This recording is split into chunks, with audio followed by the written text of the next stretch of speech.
Olá, gente! Aqui quem fala é o professor Claudinei para mais um vídeo do canal Matemática Extra Classe. Hoje vamos conhecer os números complexos.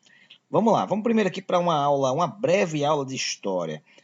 Bem, os primeiros números que foram, vamos dizer assim, descobertos pelos homens, pela humanidade, foram esses números aqui. Dá uma olhadinha. 0, 1, 2, 3, 4, 5, 6, indo para o infinito. Como foram números tirados, vamos dizer assim, fazendo uma correspondência bionívoca com os elementos da natureza, esses números aqui formam, juntinhos assim, o conjunto dos números naturais. Tudo bem? Então, por que conjunto dos números naturais? Porque o homem, na época, só tinha os elementos da natureza para fazer essa correspondência, tá certo?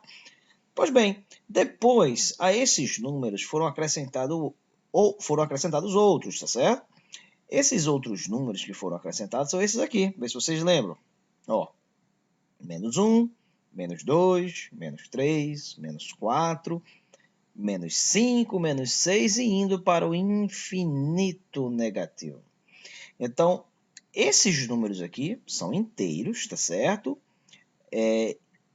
Porém, são todos eles negativos. Então, juntando esses números aqui ao conjunto dos números naturais que já existia, nós formamos um conjunto maior. E esse conjunto ele é chamado de conjunto dos números inteiros relativos, tá certo? Depois foram acrescentados outros números a esses que já tínhamos aqui, né? A esse conjunto aqui, que por enquanto o maior conjunto seria o conjunto dos números inteiros, tá certo? E o natural, claramente, é um conjunto que está contido nos inteiros.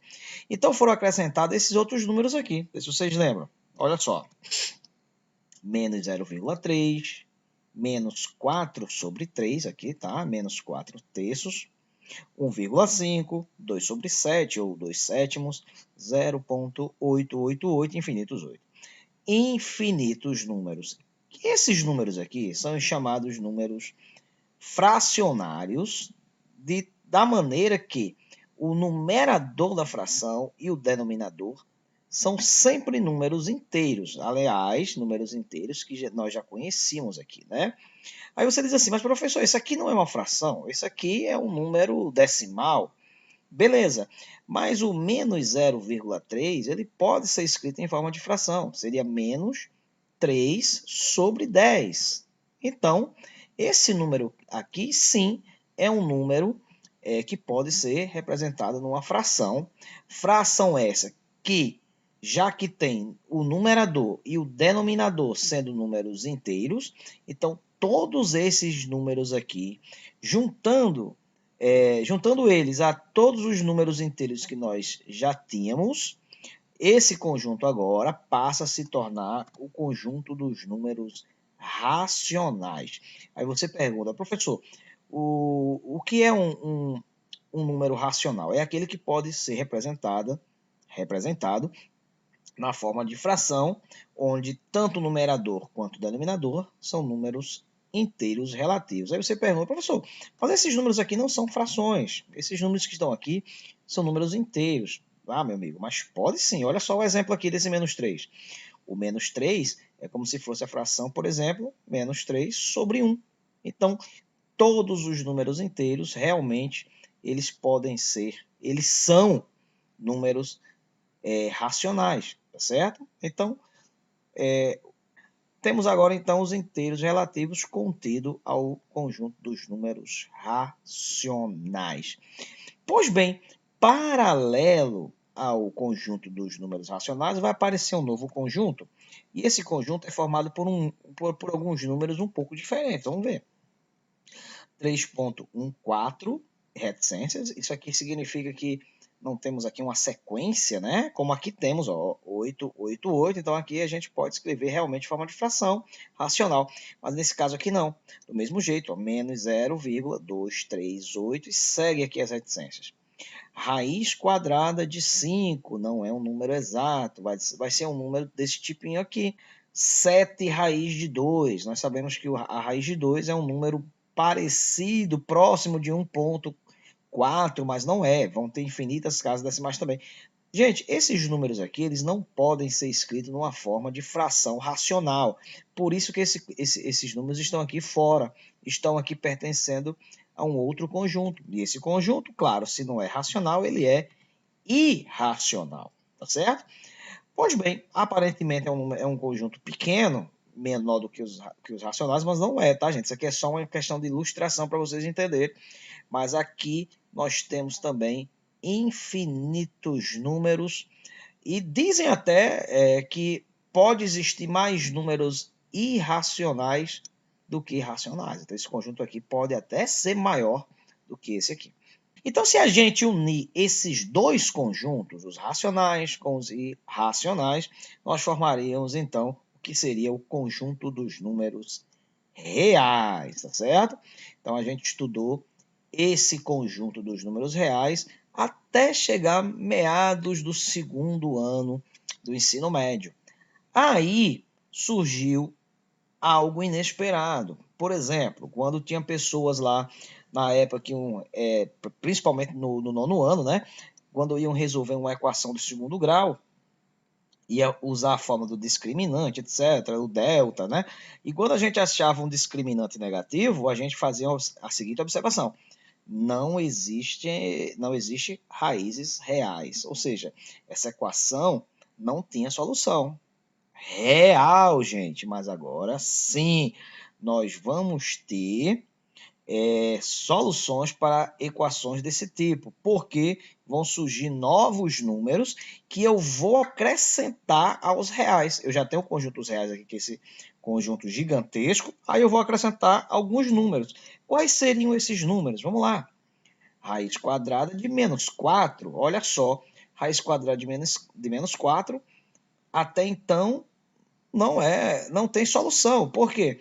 Porque dentro do campo dos reais, né, raiz de menos 4 não é possível. Raiz quadrada de menos 1 também não. 7 raiz de menos 6 também não. 1 mais raiz de menos 3 também. Esses números aqui, aliás, também são infinitos, eles se juntam ao conjunto dos números, os números reais e formam agora o famoso conjunto dos números complexos, tá certo? Então, o que eu posso garantir a vocês de antemão é que todo número que você pensar, seja decimal, inteiro, positivo, negativo ou zero, ele é sim um número complexo. Então aí um pouquinho da história dos conjuntos, como eles foram surgindo de acordo com o tempo. Então a gente chega à conclusão que existe uma unidade imaginária. Justamente.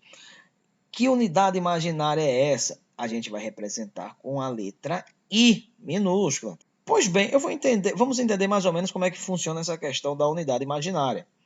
O I seria a raiz quadrada de menos 1.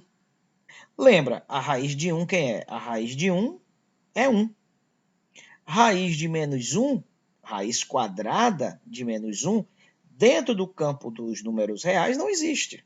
Então, dentro dos números complexos, agora sim vai existir.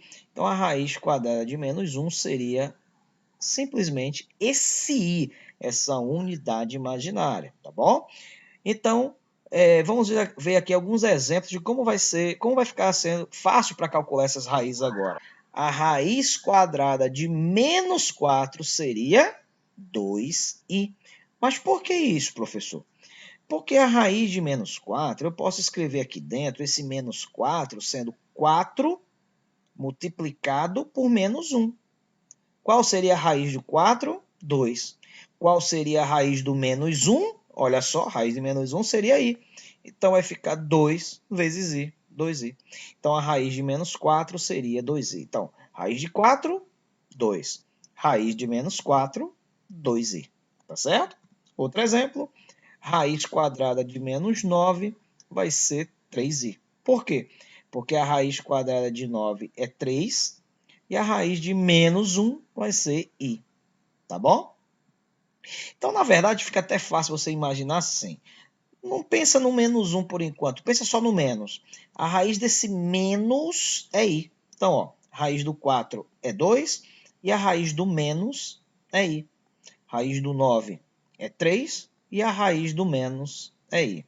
Então, ficou bem fácil. Então, raiz de 100 é 10. Então, a raiz de menos 100 é 10i. Tá certo? Simplesmente coloca o izinho. E raiz de menos 7? Já que o 7 ele não tem raiz quadrada exata, como é que a gente faz isso aqui? Olha, tem duas maneiras. Você pode fazer assim, ó. Como a raiz do menos, perdão, a raiz do menos é i, então cai fora da raiz, você fica com i raiz de 7. A raiz de 7, como não é exata, você permanece com 7 dentro do radical. Mas o menos tem raiz. Então, a raiz de menos seria o i, cai fora. Então, você pode escrever i raiz de 7 ou raiz de 7 vezes i. Só toma cuidado para não escrever esse i aqui do lado do 7 dentro da raiz. Tá certo? Esse i tem que estar fora da raiz, porque nós determinamos que a raiz desse menos seria esse i que cai fora do radical, tá certo? Então fica i raiz de 7 ou raiz de 7 vezes i. Então, da mesma maneira, se fosse raiz de menos 3, então vai ficar i raiz de 3 ou raiz de 3 vezes i. Isso quando não tivermos a raiz exata desse númerozinho que aparece aqui, tá bom?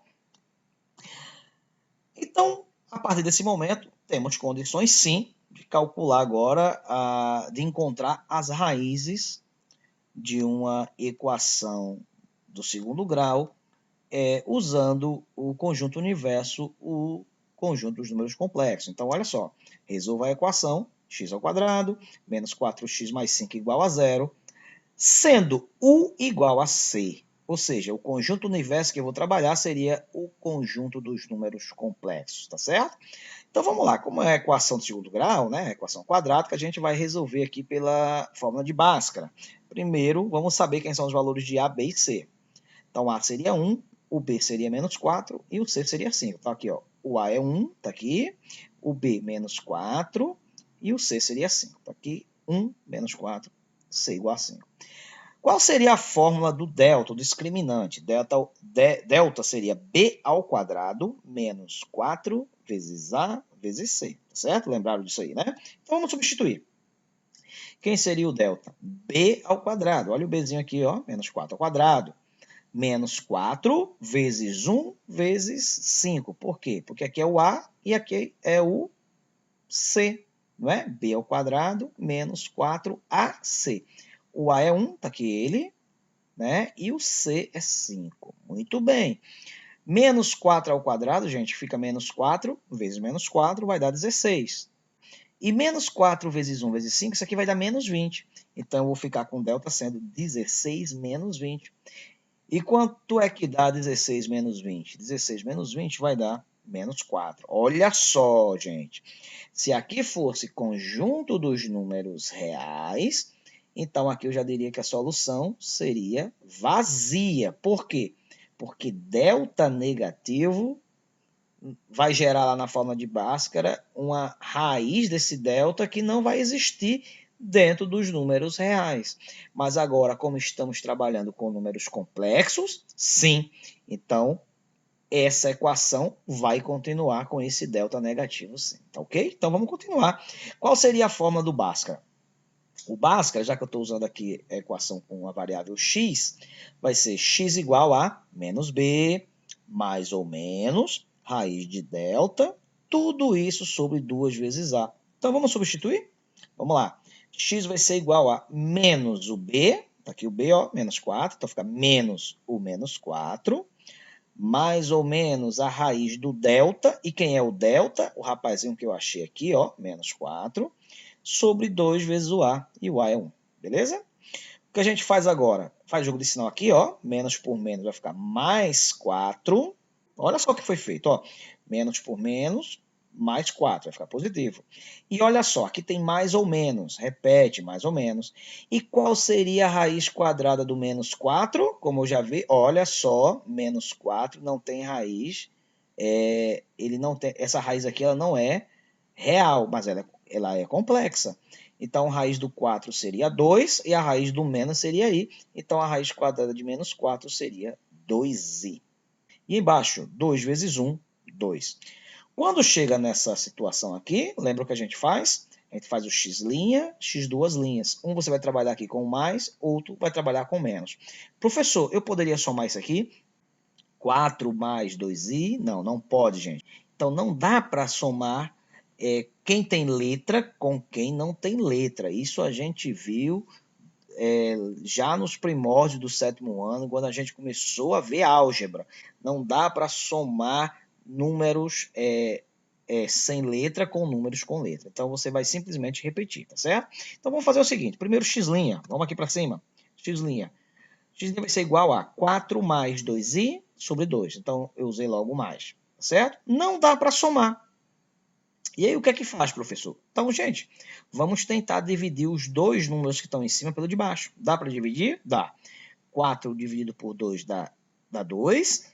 E 2i dividido por 2 vai dar 1i. Então, eu vou ficar com 2 mais 1i. Não precisa colocar um 1zinho aqui, não, que a gente já subentende que está aí, tá certo? Então, ó, 4 dividido por 2 dá 2. 2i dividido por 2 vai dar 1i. Essa já é a primeira raiz, o x'. O x duas linhas, o que vai mudar é só o sinal que está aqui, tá certo? Olha só, x duas linhas, 4 menos 2i sobre 2. Do mesmo jeito, eu vou dividir 4 por 2 vai dar 2, e menos 2i por 2 vai dar menos 1i. 2 menos 1i. Então, essas são as duas raízes dessa equaçãozinha dentro do conjunto dos complexos. Então, a solução seria 2 mais i e 2 menos i. Tá certo, gente? Então, esse foi o início do conjunto dos números complexos. Já aprendemos o que seria essa unidade imaginária e é com ela que nós temos base, agora sim, para resolver equações do segundo grau, onde o discriminante dava negativo e lá nos números reais a gente simplesmente parava a equação. Agora sim, a gente pode continuar, mas observe bem. Resolva quando tiver informação que você está trabalhando com os números complexos. Se aqui fosse números reais, então nesse caso você ia parar com um delta negativo. Então é essa a aula de hoje. Um forte abraço do professor Claudinei e até a próxima. Fui!